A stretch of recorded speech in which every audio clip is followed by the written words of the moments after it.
Muy buenas noches, bienvenidos a Odisea Argentina. Lo tenemos a Carlos de viaje, pero vamos a ir ya a su encuentro porque es un momento político con mucho para analizar, con mucha información. Carlos, bienvenido, ¿me escuchás bien? Sí, perfecto, Pancho, buenas noches, ¿cómo estás? Bien, muy bien. Bueno, hubo de alguna manera como un cambio de atmósfera, por lo menos así lo estoy viendo yo, después del atentado contra Cristina del jueves pasado. Y obviamente queremos saber cómo lo estás viendo vos, ¿no? Me parece que lo que hay, no sé si es un cambio de atmósfera o la misma atmósfera más viciada. Es decir, me parece que lo que hay que observar, analizar, mirar sus consecuencias, sus derivaciones, es la potencia enorme que tiene esta inercia de polarización que tiene la sociedad argentina y sobre todo la clase política argentina. Subrayo clase política, ¿por qué? Porque cuando uno toma contacto con analistas de opinión pública, a mí me tocó estar en contacto con gente que estuvo haciendo focus group esta semana que pasó, antes del atentado, lo que te señalan es que daría la impresión de que, por lo menos en la capital federal, intuyo que en el interior del país, más todavía, la gran mayoría de la población va por otro camino, están sufriendo otros padecimientos, hay un estado emocional de angustia que hacía mucho tiempo no se registraba en la Argentina.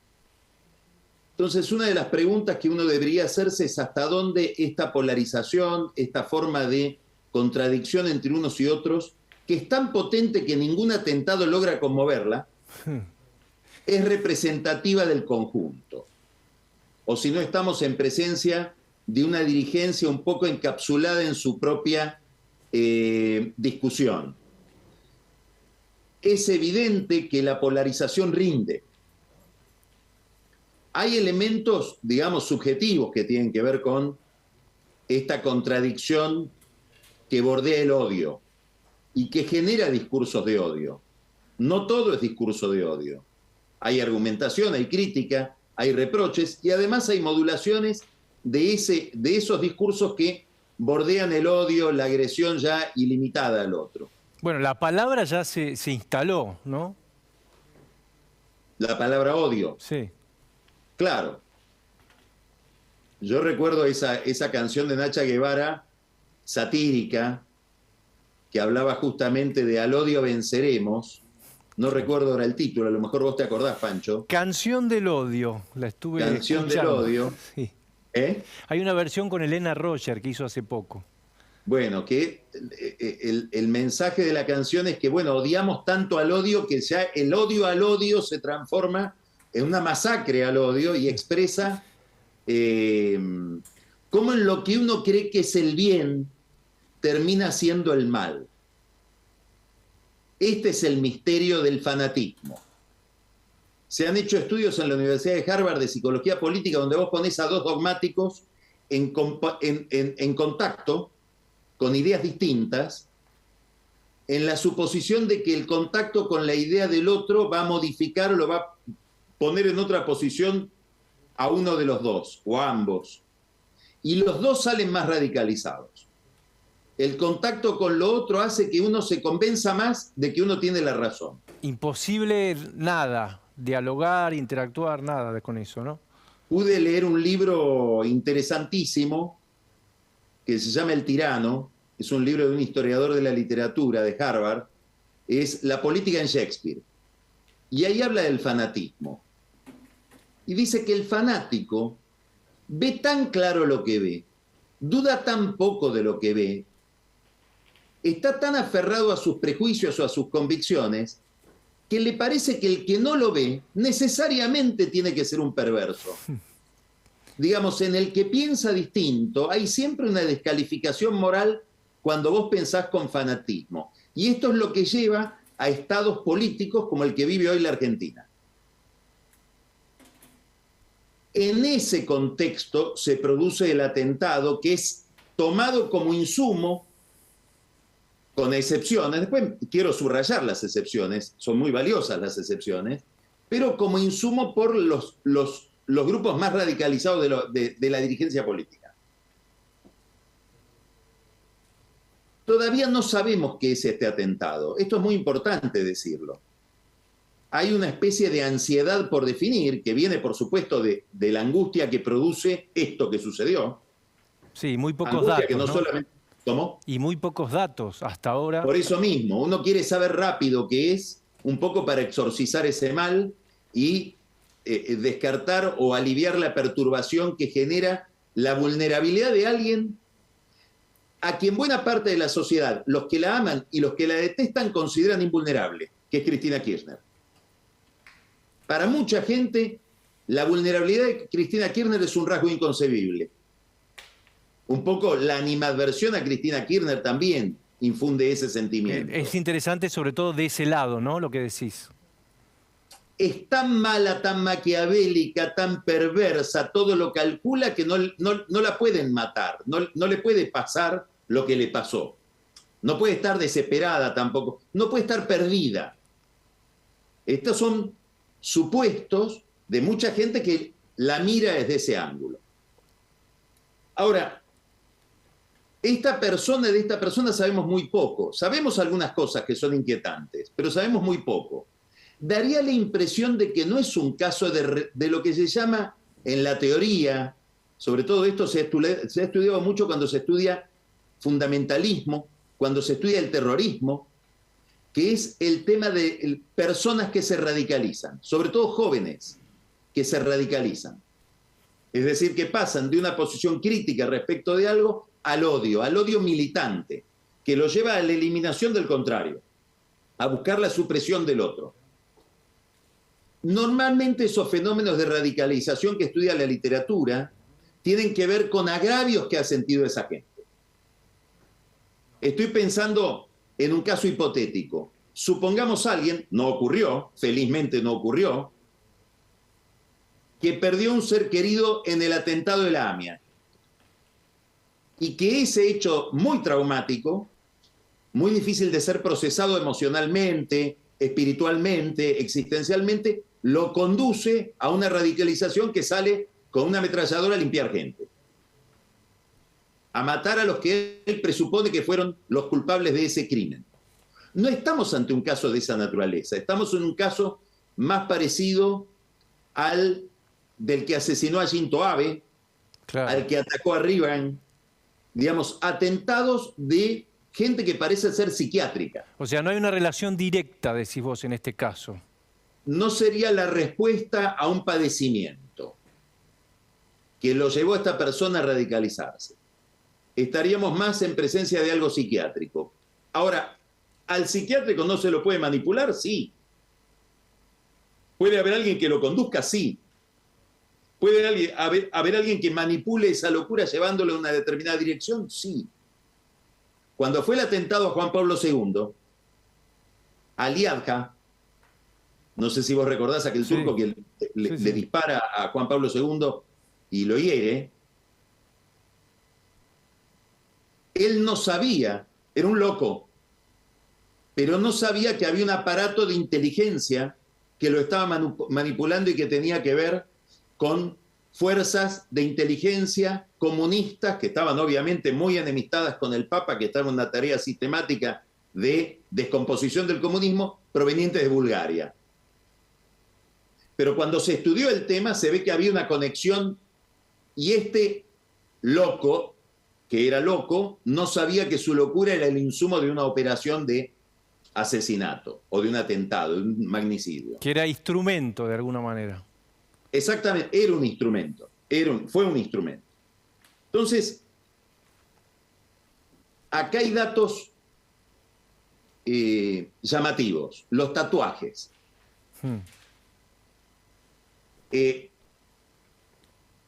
Fernando Sabac Montiel tiene tatuajes de una organización que se llama Batallón Azov. Es un grupo nazi. Con operación en Rusia y operación en Ucrania. Ahí tenemos el... Eso es lo que llama el Sol Negro. Claro. Que él tiene tatuado y que es el símbolo de esta organización nazi. ¿Es una organización nazi arqueológica?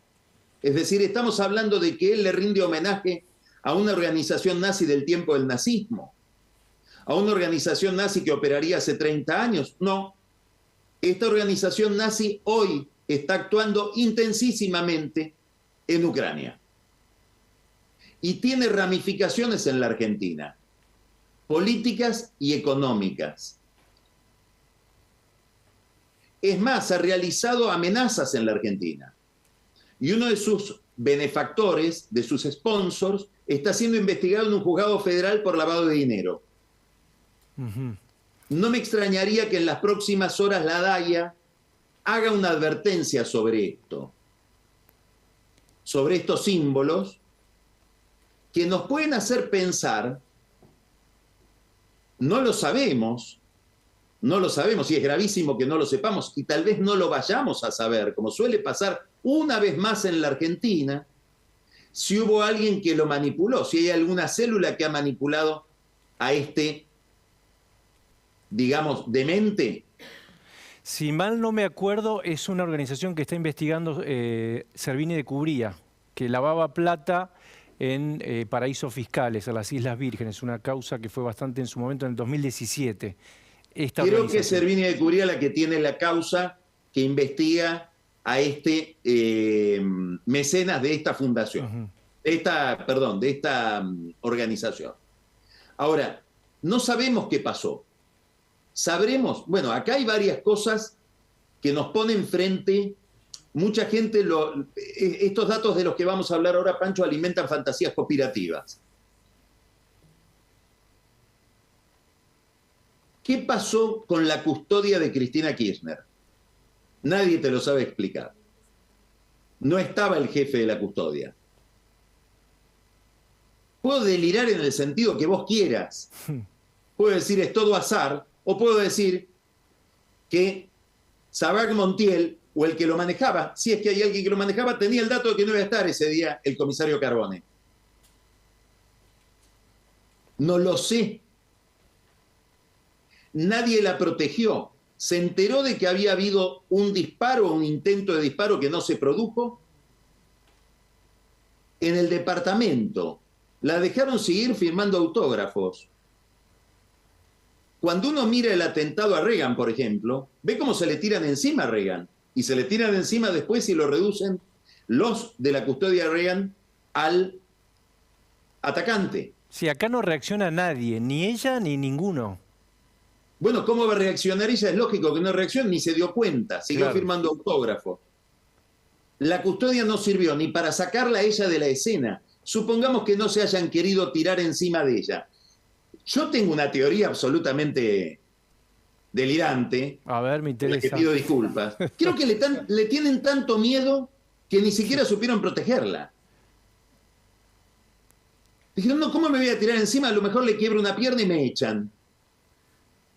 O no, o hace tanto tiempo están con ella que ya están rutinizados, achanchados. No la volvieron a poner en el auto. El auto es un auto blindado, de los pocos que hay en el sector público, ¿sabías? No sabía que era de los pocos que había, mirá.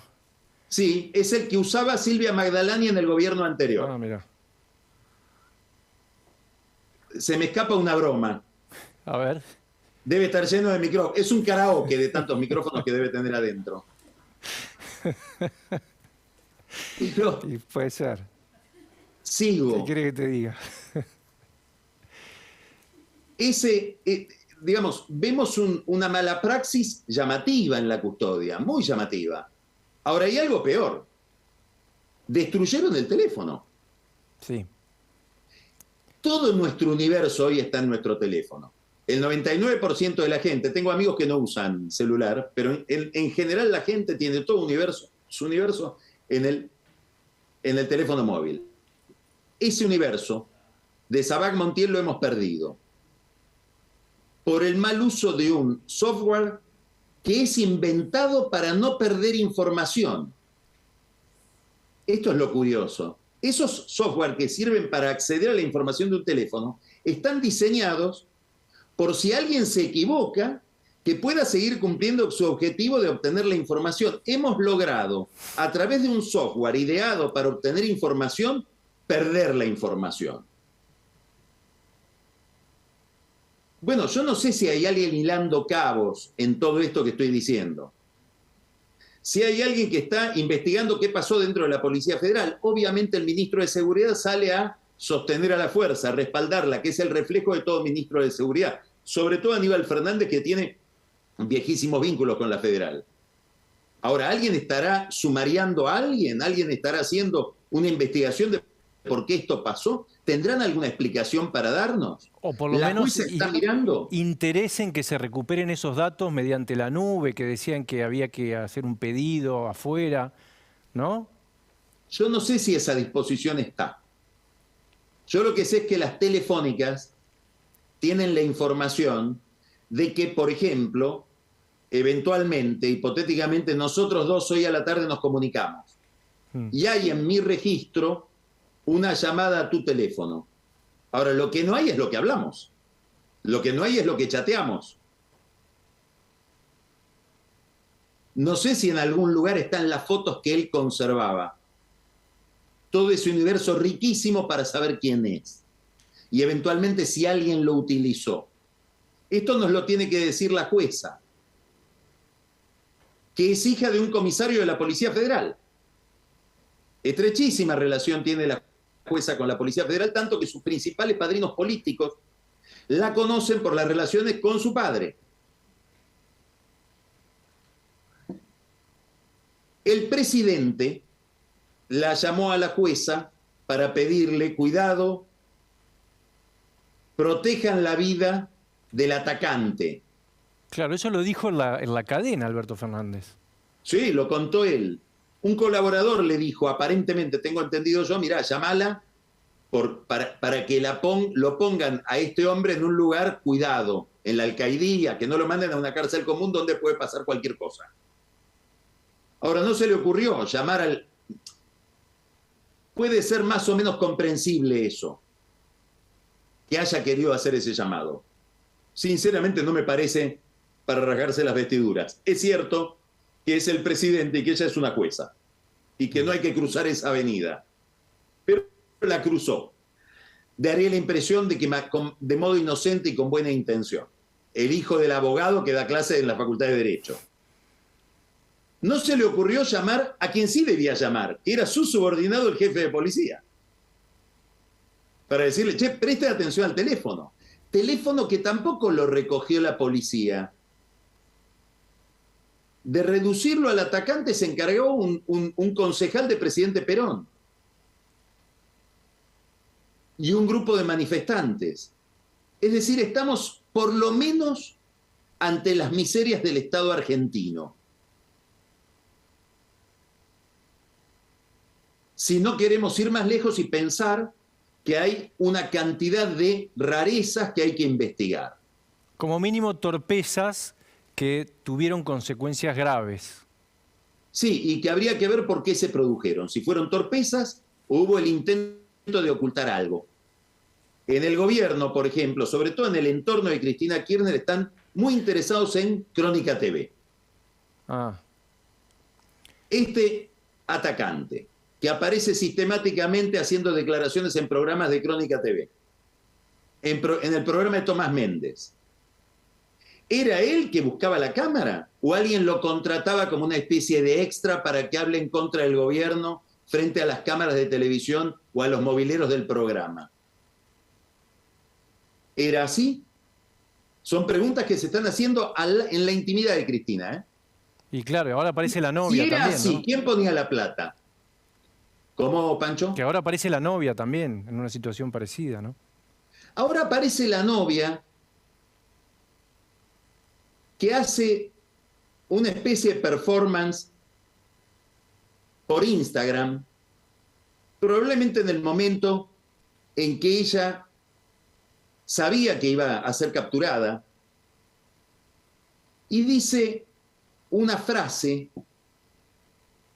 algo así, cita a Milei, y dice, Milei dice que a todos los corruptos hay que tratarlos por igual. Milei había dicho algo parecido: a los corruptos hay que tratarlos por igual como al común de los ciudadanos. Pero Brenda Uliarte, la novia de Sabac Montiel, usa otra palabra. Dice hay que tratarlos igual que a los civiles. Es rara la palabra civil. Sí, claro. Normalmente se usa civiles en las fuerzas de seguridad o en las fuerzas armadas. ¿De dónde viene la palabra civiles que atraviesa por la boca de esta chica? Otro signo de interrogación. Indicios, pequeños datos, que seguramente no se está haciendo la AFI del kirchnerismo, que ya decretó que es un lobo solitario, sin hacerse preguntas. Probablemente porque si decimos que es un lobo solitario le podemos imputar que es casi una víctima del clima de odio, como dijo el presidente, que genera la justicia. Desde esa frase del presidente en el discurso del jueves a la noche, la madrugada del viernes, hay una línea recta hasta la barbaridad que dijo el senador Mayans. Si quieren paz social hay que suspender el juicio de vialidad. Senador de la Nación, presidente de bloque, representante de la provincia de Formosa.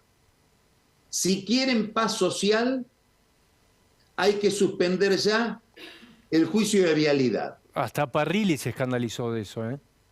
Claro, ¿cómo no se va a escandalizar? Porque hay que decirle a Mayans que en su fuerza política, hay que avisarle, ojalá esté viendo, habría que decirle que en su fuerza política, en este momento, lo que hay es una línea discursiva de repudio al odio. Entonces no se puede decir que si no se suspende la causa judicial esto va a ser el caos, porque es un discurso de odio. Entonces, ¿a dónde estamos yendo? A que es muy difícil, como decíamos al comienzo, que haya un hecho tan traumático como este. Pensá que se pronunció, para ponerle una magnitud, el secretario de Estado de Estados Unidos, Anthony Blinken. Hoy hubo una declaración conjunta de los presidentes de las dos comisiones de Relaciones Exteriores de Estados Unidos repudiando el atentado. Es decir, esto es un hecho de primera magnitud a escala internacional. No necesitamos aclarar que ocupó la tapa de todos los diarios del mundo. Ese hecho tan traumático no logra corregir la dinámica de polarización y de enfrentamiento que hay en la Argentina.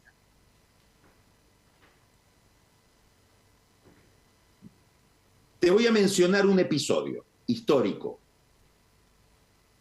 Carlos Menem sufre en el mes de octubre, calculo, fines de septiembre, octubre del 93, una obstrucción en la carótida. Lo tienen que operar. En el posoperatorio recibe la visita de Raúl Alfonsín. Sí. Sí, 14 de octubre del 93 lo operan a Menem, exactamente. Extraordinario, Pancho.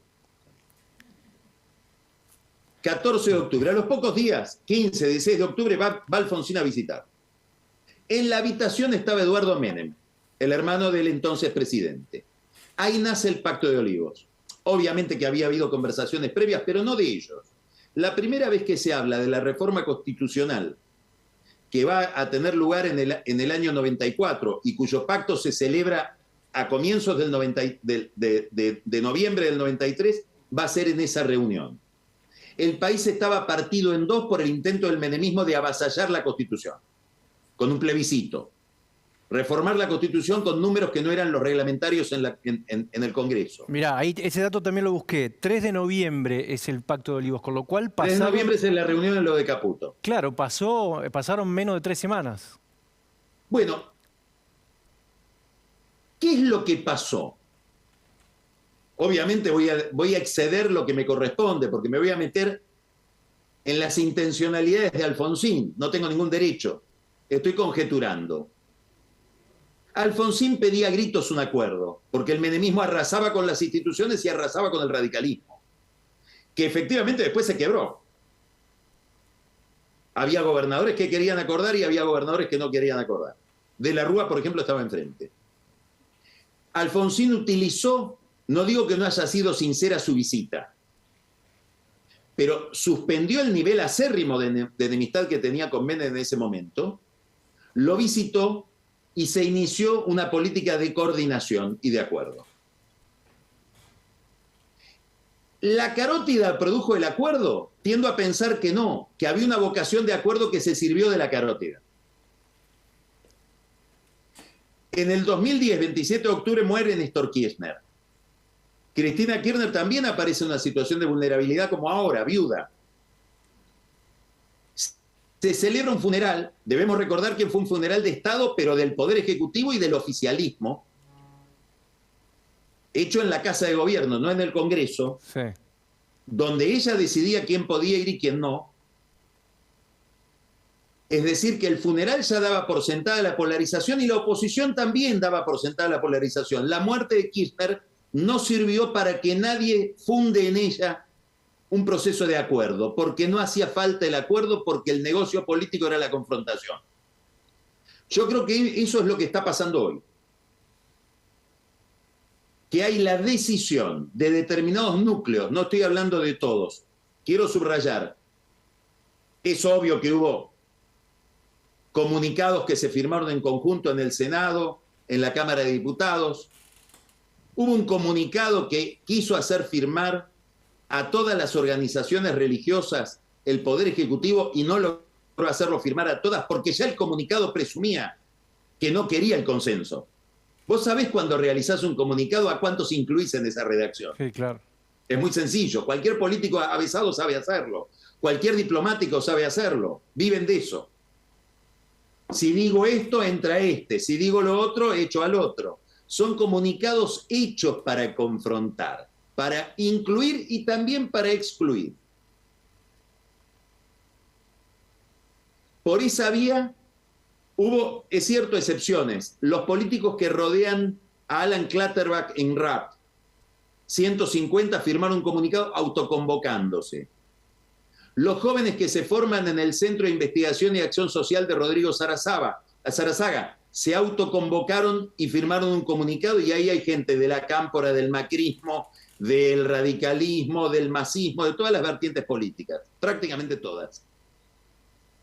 Pero en general lo que vemos es un aprovechamiento de esta circunstancia para estirar la cuerda de la confrontación. Porque la idea de la confrontación era previa, así como la del acuerdo era previa con el Pacto de Olivos que decía recién, en este caso, vos estás diciendo, es previa la mala actitud hacia el otro, digamos. Bueno, en España hemos visto centenares de manifestaciones de toda la clase política repudiando el terrorismo, pero cuando fue a Techo se mantuvo la polarización, porque había una elección al día siguiente, o en esa semana. Entonces, ¿qué quiero decir? Que hay una decisión de confrontar.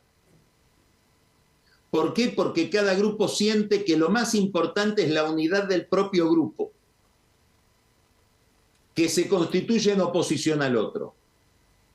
El que quiere desmarcarse de ese juego, por ejemplo, Facundo Manes, diciendo no me parece que por una declaración desafortunada haya que iniciar un juicio político al presidente de la Nación, porque gastamos una herramienta delicada, el que quiere zafar de esa es condenado. A Manes lo respaldó su partido.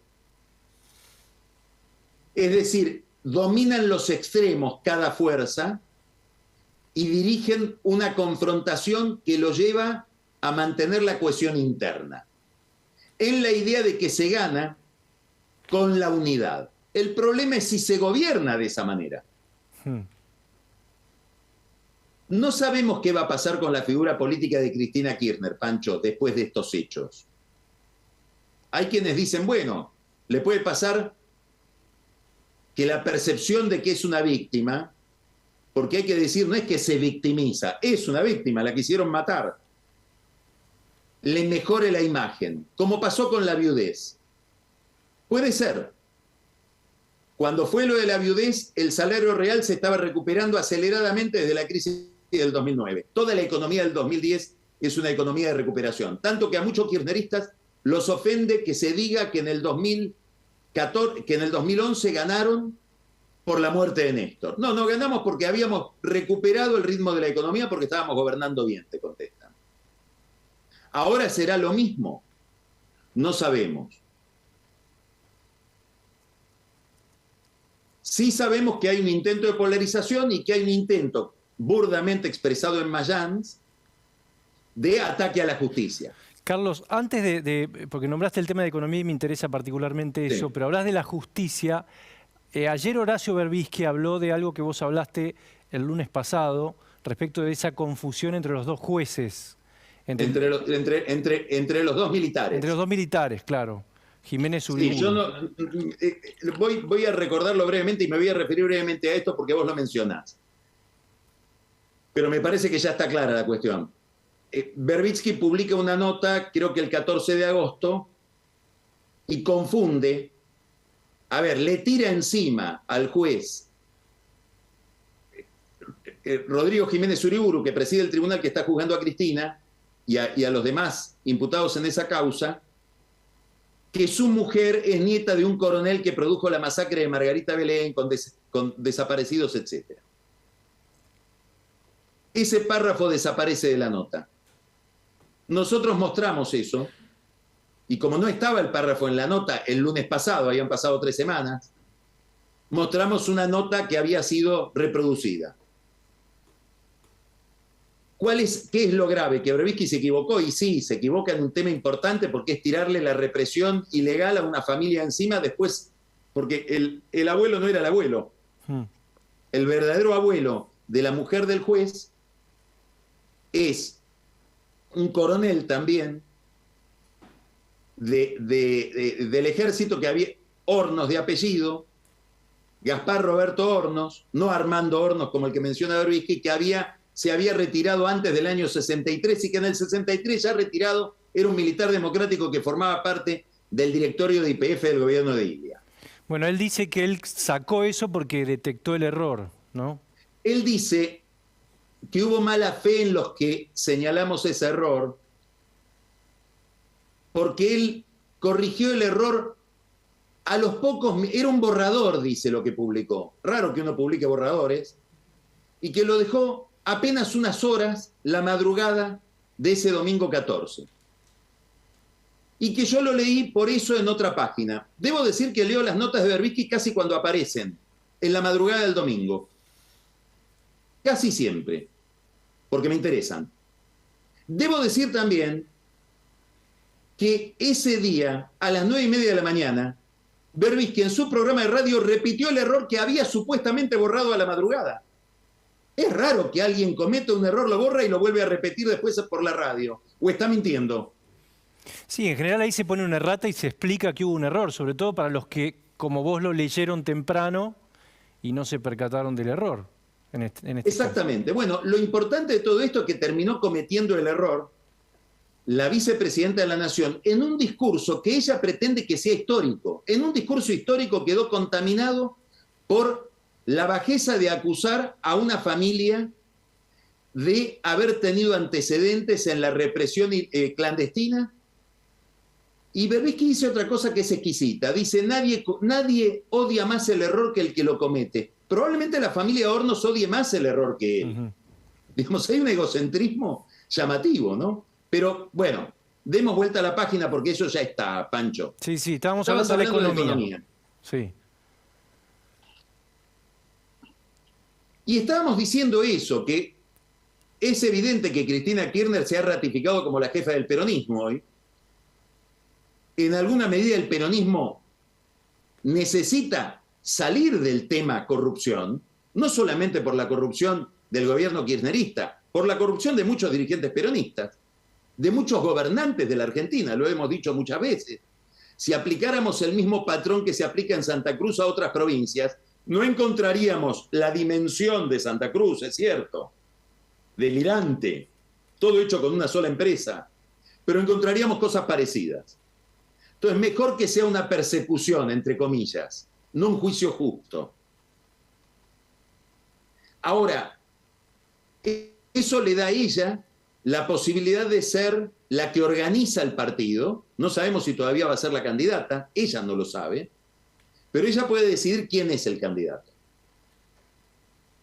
Para eso depende de cómo esté la economía.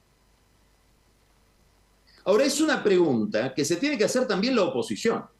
Si yo fuera dirigente de la oposición, no estaría tan confiado en que la polarización extrema es una política saludable, conveniente para mis intereses. Porque si llego a gobernar, ¿cómo hago para gobernar con esta Cristina fortalecida que maneja un 20, un 25, un 30% del electorado y controla una minoría muy homogénea, súper movilizada? ¿Alguien pensó en esto? ¿Alguien pensó si las reformas que requiere la Argentina no exigen algún tipo de diálogo? Es una buena pregunta, es una buena pregunta para hacerle a Joaquín de la Torre, que ya está en este estudio. Lo vamos a, probablemente tenga también una mirada sobre eso. Es un gran tema y me va a interesar después escuchar lo que dice Joaquín sobre el tema. Ahora, fuera de esto, también Cristina, para fortalecerse, necesita que la gestión de Massa sea relativamente exitosa.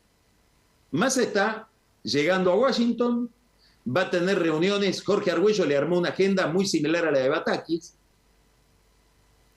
Massa en este momento no va a necesitar a la consultora de Freddy Balsera, que es la que él contrata para mantener relaciones en Estados Unidos, sobre todo para vincularse con los demócratas, que es la gente que tiene más lejos, curiosamente. Argüello, que está demostrando ser un gran embajador. Hoy mencionamos los dos comunicados que en alguna medida consiguió Argüello en relación con el atentado contra Cristina. Le ha armado unas reuniones con las figuras más importantes del Tesoro, salvo Janet Yellen. Va a estar sobre todo con David Lipton, que fue el encargado del programa que se celebró con la Argentina en el fondo en tiempos de Macri, y hoy es el principal asesor en materia de política internacional de Yellen, y es el que le dice a Yellen qué pasa en la Argentina. Y es importante porque Yellen, la secretaria del Tesoro, es determinante en el fondo. Se va a reunir con Kaplan, Mike Kaplan es el jefe de todo lo que son relaciones internacionales con Asia y América Latina en la Secretaría del Tesoro. Se va a reunir con la conducción del fondo, con Georgieva, con Ilan Goldfein. Estas son reuniones que van por afuera de las reuniones que va a mantener el equipo técnico de economía, que tenía su propio viaje pautado. Sí, con Claver Carone también, con el del BID, con Claver Carone también se va a reunir. Con Claver Carone, que es un enemigo de Alberto Fernández, un poco por herencia de Vélez, que tiene una gran competencia con Claver Carone por conducir el BID. Massa llega ahí por sus amigos republicanos de ultraderecha, digamos, que son básicamente dos cubanos. Bob Menéndez, demócrata, presidente de la Comisión de Relaciones Exteriores de la Cámara de Representantes, y Marco Rubio, que es la figura más importante de lo que serían los republicanos, diríamos, ligados a Trump en el estado de Florida. Esos son amigos de Massa, y a través de ellos llega Claver Carone, que pertenece a la misma, diríamos, mesa cubana. Claro. Ahí la cuestión es si consigue o no 800 millones de dólares que tendría para desembolsar el BID en la Argentina, y que se viene resistiendo a hacerlo con la excusa de que todavía no está aprobada la revisión de septiembre del fondo. ¿Cómo llega Massa a Washington? Haciendo cosas que el kirchnerismo en su vida soñó que iba a hacer. Corroyendo al kirchnerismo desde adentro. Lo bendicen a Massa desde la cámpora, no lo bendice Cristina, pero lo toleran, cosas que ni el 10% le hubieran tolerado a Guzmán. Bueno, de hecho Máximo dijo que está arreglando el desastre de Guzmán, incluso. Bueno, subió la tasa de interés como no la subió Guzmán. Está a la derecha ortodoxa Massa de Guzmán. Ha hecho un ajuste fiscal, por lo menos en el discurso, muy superior al de Guzmán. Renegoció la deuda y la postergó, cosa que no hacía Guzmán. La deuda en pesos estoy hablando. Y acaba de devaluar. Sí, está bien, devaluó para un sector, por un mes. Pero devaluó. Va a obtener dólares, dicho sea de paso. Los que conocen mucho el mercado de granos dicen, hay euforia por liquidar en este mes, Y se podría pasar de 3.500 millones del mes pasado a 5.000 este mes. Bueno, de hecho, la liquidación de hoy son 326 millones de dólares más que toda la semana pasada. Solamente bueno, quiere decir que este dólar de 200 pesos, que implica una gran masa de emisión, que implica endeudamiento del Tesoro con el Banco Central, etcétera, tiene un efecto y le va a mejorar la situación de reservas. Es un parche, porque lo que liquidas hoy no lo que liquidas después, y habrá que ver cuando termine septiembre si no tiene que volver a estirar esta devaluación para adelante. Pero de hecho hizo algo que tenía prohibido, devaluar. Yo creo que todo esto va a ser, y lo podría decir con bastante certeza, que la revisión de septiembre Massa la pasa. La del fondo. Es decir, que le van a garantizar el desembolso que tendría que haber en septiembre para que siga funcionando el programa. El problema es diciembre, ahí no sabemos. Y ahí Pancho tiene una doble revisión.